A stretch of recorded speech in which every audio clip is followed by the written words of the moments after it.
Hello students, स्वागत है आप सभी का। दोस्तों, अब मैं आपके बीच आ चुका हूँ। तो मैं आपको बता दूँ कि अभी तक आपने क्या पढ़ा, क्या नहीं पढ़ा, क्या किया, क्या नहीं किया, ये मायने बहुत ज़्यादा नहीं रखता। लेकिन अब आप क्या पढ़ेंगे, क्या नहीं पढ़ेंगे, ये बहुत ही मायने रखेगा परीक्षा की दृष्टि से। क्योंकि अब यूपी में चुनाव ख़त्म हो चुके हैं और आपके जल्द ही टाइम टेबल आने वाला है। तो उम्मीद की जाती है आपकी परीक्षा जो होती है वो लगभग मार्च से शुरू होगी। तो दोस्तों, आपको अब तैयारी करने की ज़रूरत है। अगर आप अधिक अंक लाना चाहते हैं बोर्ड परीक्षा में, अच्छे से पास होना चाहते हैं। क्योंकि दोस्तों, मैं आपको बता दूं कि आप प्रयास करते रहिए।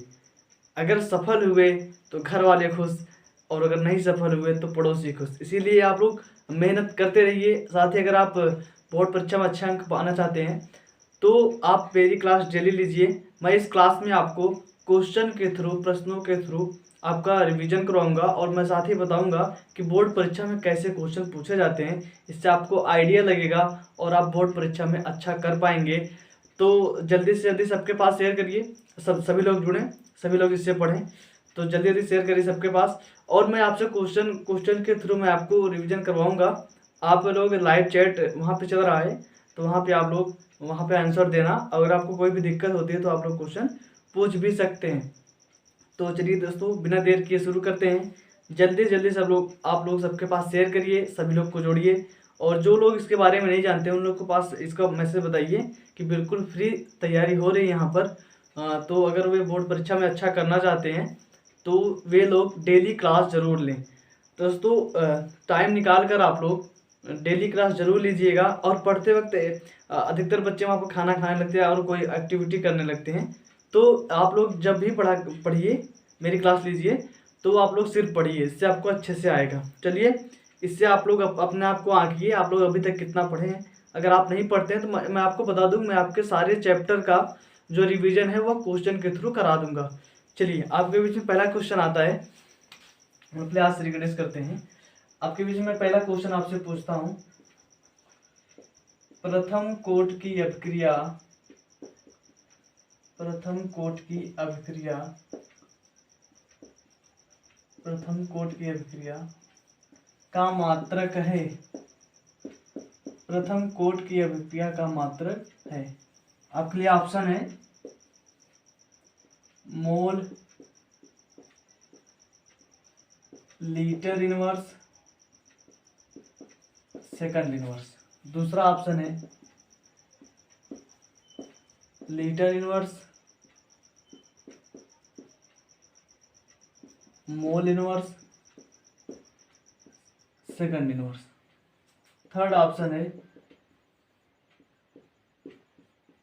Second inverse and fourth option है मोल लीटर इनवर्स। तो दोस्तों, जल्दी से जल्दी आप लोग इसका आंसर बताइए। क्वेश्चन है प्रथम कोट की अभिक्रिया का मात्रक है। तो आपके ऑप्शन है यहाँ पर मोल, पहला ऑप्शन है mole litre inverse second inverse. दूसरा ऑप्शन है litre inverse mole inverse second inverse. तीसरा ऑप्शन है सेकंड इनवर्स। और चौथा ऑप्शन है मोल लीटर इनवर्स।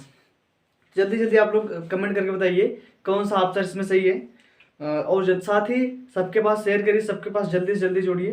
तो डेली 8 बजे क्लास चलेगी। अब आपका क्वेश्चन के थ्रू ऐसे रिवीजन कराया जाएगा।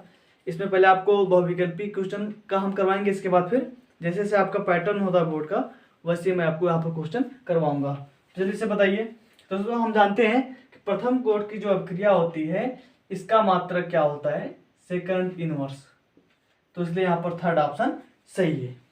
ठीक है, चलिए अब हम बढ़ते हैं दूसरे क्वेश्चन की तरफ। आपका दूसरा क्वेश्चन क्या है? आपका दूसरा क्वेश्चन है क्वेश्चन नंबर 2। अच्छे चालकत्व वाले पदार्थ हैं, अच्छे चालकत्व वाले पदार्थ हैं, अच्छे चालकत्व वाले पदार्थ हैं। आपका पहला यहाँ पे है ऑप्शन विद्युत अपघट्य, विद्युत अपघट्य। दूसरा ऑप्शन है दुर्बल विद्युत अपघट्य, दुर्बल विद्युत अपघट्य। और यहाँ पे थर्ड ऑप्शन है आपका प्रबल विद्युत अपघट्य, प्रबल विद्युत अपघट्य, और फोर्थ ऑप्शन है उत्प्रेरक। तो जल्दी से इसका बताइए आंसर क्या होगा। अच्छे चालकत्व वाले पदार्थ हैं। पहला विद्युत अपघट, दूसरा दुर्बल विद्युत अपघट, थर्ड ऑप्शन है प्रबल विद्युत अपघट, और फोर्थ ऑप्शन है उत्प्रेरक। तो लोग तुक्का मत मारिए, आपको सही से आता होगा तभी आंसर बताइए। और आप लोग अपने आप को जांचिए, अभी आप लोग कितना पढ़े हैं। तो हम जानते हैं अच्छे चालकत्व वाले पदार्थ क्या होते हैं। दोस्तों हम जानते हैं विद्युत अपघट्य क्या होता है।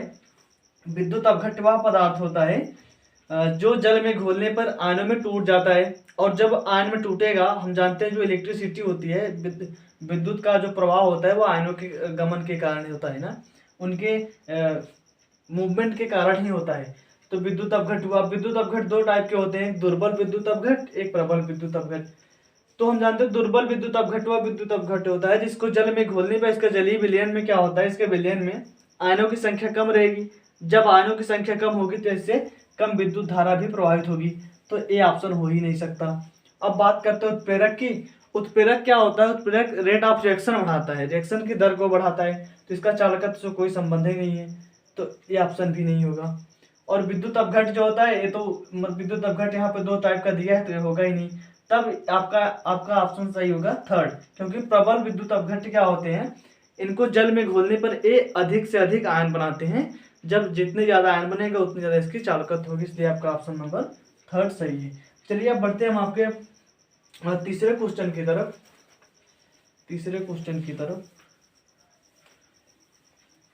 हम आपके तीसरे क्वेश्चन की तरफ बढ़ते हैं।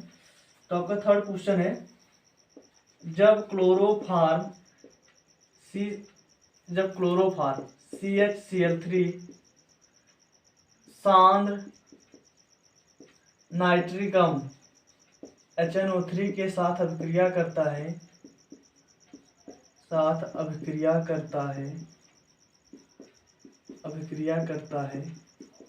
तो क्या बनता है।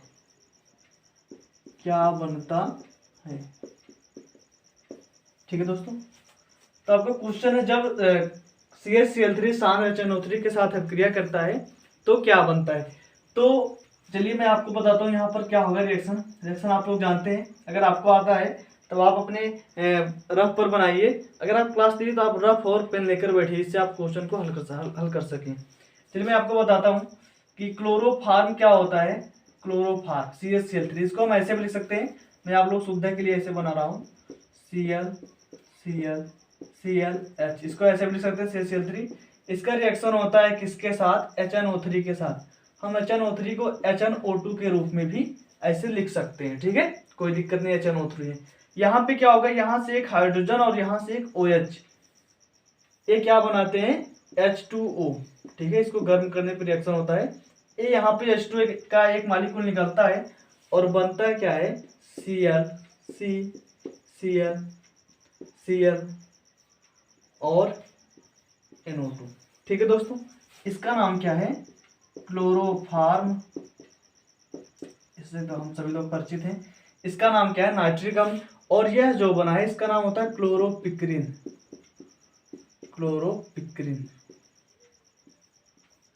क्लोरोपिक्रिन होता है दोस्तों।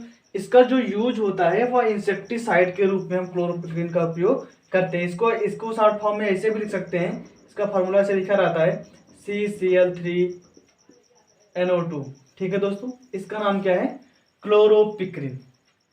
तो कमेंट करके बताइए कि आप लोग पता था। चलिए अब हम बढ़ते हैं नेक्स्ट क्वेश्चन की तरफ। पहले मैं 5 क्वेश्चन आपको वो विकल्पी करवाऊंगा इसे। तो नेक्स्ट क्वेश्चन आपका है, चौथा क्वेश्चन है, मोलरता का मात्रक, मोलरता का इकाई क्या है। मोलरता की इकाई क्या है, मोलरता की इकाई क्या है। आपके लिए ऑप्शन है, पहला मोल प्रति लीटर, दूसरा ऑप्शन है मोल प्रति किलोग्राम, तीसरा ऑप्शन है मोल, और चौथा ऑप्शन आपके लिए यहाँ पर है मोल प्रति ग्राम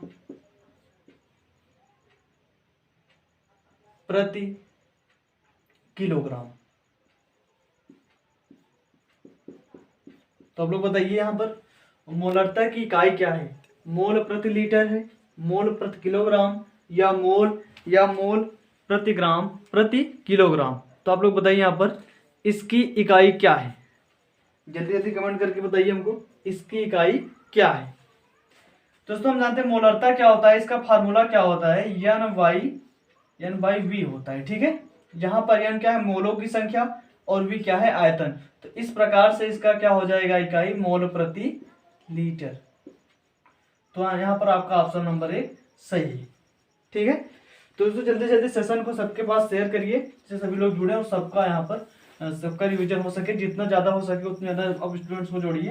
यहाँ पर बिल्कुल फ्री आपकी तैयारी करवाई जा रही है। चलिए अब एक आपका पांचवा क्वेश्चन है, ज्वरनाशी है।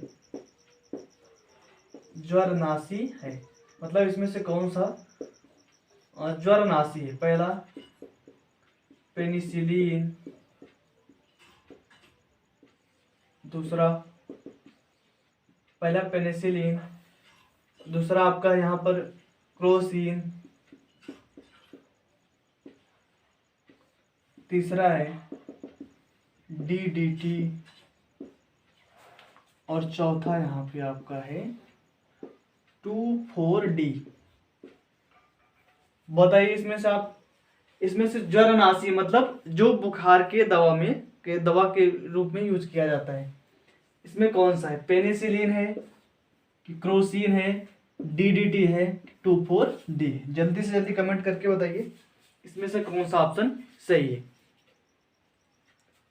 बताइए। दोस्तों हम जानते हैं पेनिसिलिन जो है या पहला क्या है, सबसे पहला एंटीबायोटिक है। सबसे पहला एंटीबायोटिक कौन सा है? आपका पेनिसिलिन। एक क्वेश्चन आपके लिए इंपॉर्टेंट है, इसको भी आप जरूर नोट करिएगा। पेनिसिलिन जो है हमारा क्या है, पहला एंटीबायोटिक है। इसको बनाया कौन था? एलेक्जेंडर फ्लेमिंग ने।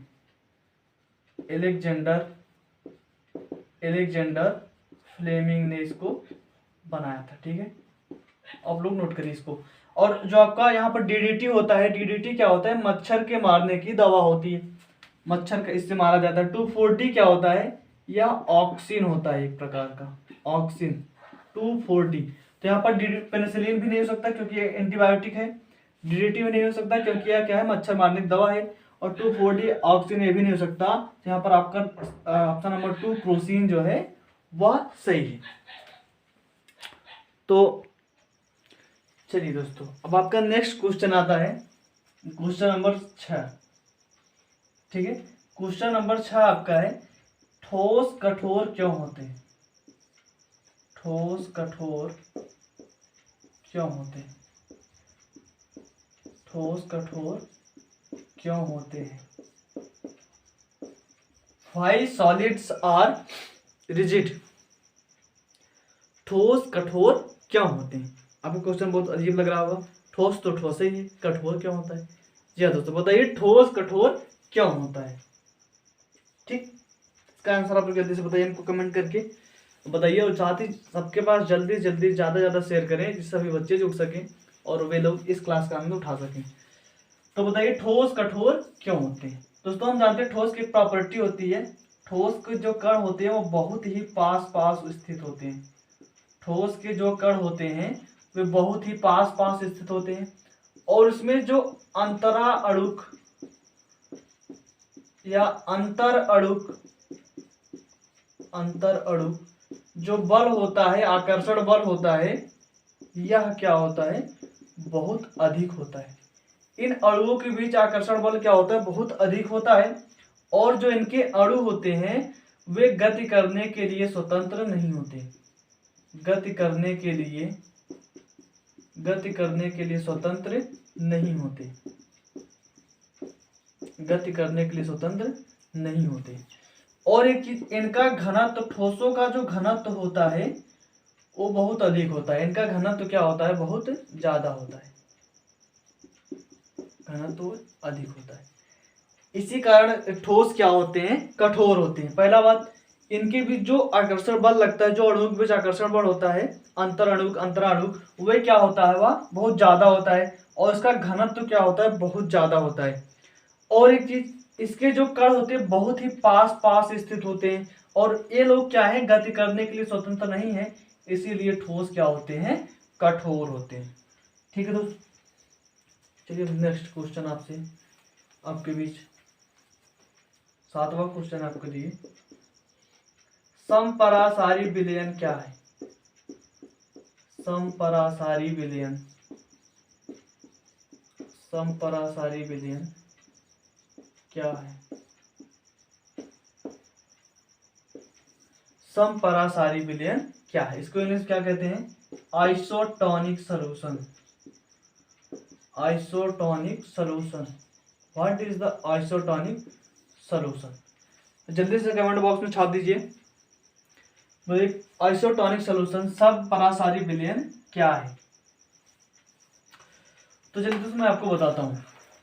जैसे समझ लीजिए ये दो विलयन है, यहाँ पर ए और बी, ठीक है, दोनों क्या है, विलयन है।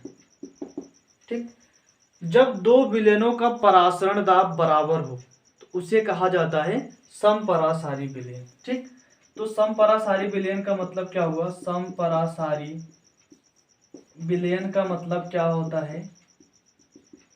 जब दो विलयनों का, जब दो विलयनों का परासरण दाब, परासरण दाब क्या हो, बराबर हो।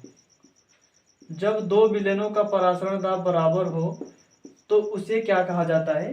समपरासारी विलयन कहा जाता है। दोस्तों यहाँ पर एक बहुत ही इंपॉर्टेंट क्वेश्चन बनता है कि जब दो समपरासारी विलयन को एक अर्धपारगम झिल्ली द्वारा पृथक करते हैं तो क्या होता है? ऐसा क्वेश्चन पूछता है और पूछा भी है आपके एग्जाम में। कहा है जैसे यहाँ पर दो विलयन है, यहाँ पर दो विलयन रखा हुआ है, एक ए है और एक विलयन हम क्या मान रहे हैं, बी, और दोनों विलयन क्या है, ये दोनों विलयन क्या है, समपरासारी है, समपरासारी है। ठीक है दोस्तों, समपरासारी ए और बी दो विलयन है। अब कहा गया है इनको एक अर्धपारगम झिल्ली द्वारा, अर्धपारगम झिल्ली द्वारा क्या किया है, अलग किया, मतलब सेमी परमेबल मेम्ब्रेन द्वारा अलग किया गया है। तो पूछा है इसमें क्या होगा? तो दोस्तों एक चीज आप लोग जानते रहिएगा, जब विलयन का परासरण दाब बराबर हो, कहने का मतलब अगर उसका, अगर वो विलयन कैसे हो, समपरासारी हो, तो उसमें कोई भी चेंजेस नहीं होता है, वहां पर कोई भी एक्टिविटी नहीं होती है। आप लोग जानते हैं परासरण दाब, परासरण क्या होता है? जब एक सॉल्यूशन को एक सॉल्वेंट से पृथक किया जाता है तो सॉल्वेंट के जो कण होते हैं वो सॉल्यूशन की तरफ जाते हैं और तब तक जाते हैं जब तक दोनों का कंसंट्रेशन समान न हो जाए। कहने का मतलब दोनों का परासरण दाब बराबर न हो जाए। जैसे ही परासरण दाब बराबर होता है वहां पर जो सॉल्वेंट के मॉलिक्यूल होते हैं उनका मूवमेंट रुक जाता है, मतलब वहां पर कोई भी एक्टिविटी नहीं होती है। तो आप लोग चीज ध्यान रखिएगा, समपरासारी विलयन जो होते हैं अगर इनको अर्धपारगम झिल्ली द्वारा हम अलग करें तो इसमें कोई भी एक्टिविटी नहीं होगी। ठीक, चलिए अब आपका नेक्स्ट क्वेश्चन आता है। नेक्स्ट क्वेश्चन आपके लिए बहुत ही इंपॉर्टेंट है और लगभग परीक्षाओं में पूछा जा चुका है। इसमें है ऋणात्मक उत्प्रेरण क्या होता है? ऋणात्मक उत्प्रेरण, ऋणात्मक उत्प्रेरण क्या है? ऋणात्मक उत्प्रेरण क्या है? निगेटिव कैटालिसिस क्या होती है? तो आप लोग इसको छाप दीजिए, तो कमेंट बॉक्स में आप लोग छाप दीजिए ऋणात्मक उत्प्रेरण होता क्या है। तो दोस्तों चलिए मैं बताता हूँ आपको ऋणात्मक उत्प्रेरण होता क्या है। दोस्तों हम जानते हैं उत्प्रेरण क्या होता है, कैटालिसिस क्या होता है। जब कोई भी उत्प्रेरक अभिक्रिया की जो दर होती है उसको परिवर्तित कर दे, चाहे बढ़ा दे चाहे घटा दे, इसे ही कहा जाता है उत्प्रेरण। और ऋणात्मक उत्प्रेरण क्या होता है? जब उत्प्रेरक अभिक्रिया की दर को घटा दे, अभिक्रिया की दर को घटा दे तो उसे क्या कहा जाता है? ऋणात्मक उत्प्रेरण कहा जाता है। ठीक है दोस्तों, आप लोग इसको वीडियो को रोक रोक कर आप लोग लिखते भी जाइएगा। ऋणात्मक उत्प्रेरण क्या होता है? जब उत्प्रेरक अभिक्रिया की दर को घटा दे तब उसे क्या कहा जाता है? ऋणात्मक उत्प्रेरण कहा जाता है। जैसे हम यहाँ पर एक एग्जांपल देखते हैं, सोडियम सल्फाइड होता है 2s3, इसका वायु की उपस्थिति में क्या होता है? ऑक्सीकरण होता है और बनाता है सोडियम सल्फेट 2Na2SO4। इसका नाम क्या है? Sodium sulphide. Sodium sulphide. Sodium sulphide का वायु की उपस्थिति में होता क्या है? किसमें ऑक्सीडेशन होता है? सोडियम सल्फेट में होता है। सोडियम सल्फेट में होता है। ठीक, तो जब सोडियम सल्फाइड का होता है, अगर इसकी अपक्रिया ऑक्सीजन साथ करवाई जाए अर्थात वायु की उपस्थिति में इसका ऑक्सीडेशन किसमें हो जाता है? ऑक्सीकरण किसमें हो जाता है? सोडियम सल्फेट में। अगर हम यहाँ पर ले लें ग्लिसरीन, तो आपके चेहरे पे खुशी आई होगी। ग्लिसरीन सभी लोग जानते हैं ना, ग्लिसरीन क्या होता है? इसका उपयोग करते हैं हम लोग ना, चेहरे पे इसको लगाते हैं ग्लिसरीन को। तो जब सोडियम सल्फाइड का ऑक्सीडेशन ग्लिसरीन की उपस्थिति में करवाते हैं तो इसका ऑक्सीकरण होता ही नहीं, इसका ऑक्सीकरण होता ही नहीं है। कहने का मतलब सोडियम सल्फाइड का वैसे अगर हम वायु की उपस्थिति में ऑक्सीकरण इसका हो जाता है सोडियम सल्फेट में, लेकिन अगर यहाँ पर ग्लिसरीन उपस्थित हो जाता है तो इसका ऑक्सीकरण होता ही नहीं है, इसका ऑक्सीकरण होता ही नहीं है। कहने का मतलब यहाँ पर ग्लिसरीन ने क्या किया? अभिक्रिया की दर को घटा दिया, एकदम से जीरो कर दिया। तो यहाँ पर एक इसका उदाहरण है ऋणात्मक उत्प्रेरण का उदाहरण है, जहां पर क्या होगा? उत्प्रेरक अभिक्रिया के दर को घटा देता है। यहाँ पर ग्लिसरीन उत्प्रेरक का काम करता है और ये क्या करता है? इस अभिक्रिया के दर को एकदम घटाकर जीरो कर देता है। तो यहाँ पर ऐसे उत्प्रेरक को कहा जाता है मंदक। क्या कहा जाता है? मंदक। मंदक क्या होता है? वह उत्प्रेरक जो अभिक्रिया की दर को घटा दे उसे मंदक कहा जाता है और ऐसी अभिक्रिया को ऋणात्मक उत्प्रेरण कहते हैं। ठीक है, तो वीडियो को आप लोग रोक रोक कर इसको लिखते भी जाइएगा। चलिए आपका नेक्स्ट क्वेश्चन। तो मैं आपका रिवीजन करवा रहा हूँ, सो बहुत अच्छे से नहीं, थोड़ी सी आप लोग हमारा सहयोग करिए। आपका अगर कुछ नहीं आता है, जो भी नहीं आता हो, डाउट हो, कमेंट बॉक्स में आप पूछ सकते हैं। ठीक है, आपका नेक्स्ट क्वेश्चन है, नेक्स्ट क्वेश्चन आपका है किसी बिलियन में बहुत ही इंपॉर्टेंट क्वेश्चन है, यहाँ पर आप मार्क लगाइएगा, इसका एक क्वेश्चन आता जरूर है। किसी बिलियन में विलेय के 4 मोल हैं तथा उस समय विलयन का आयतन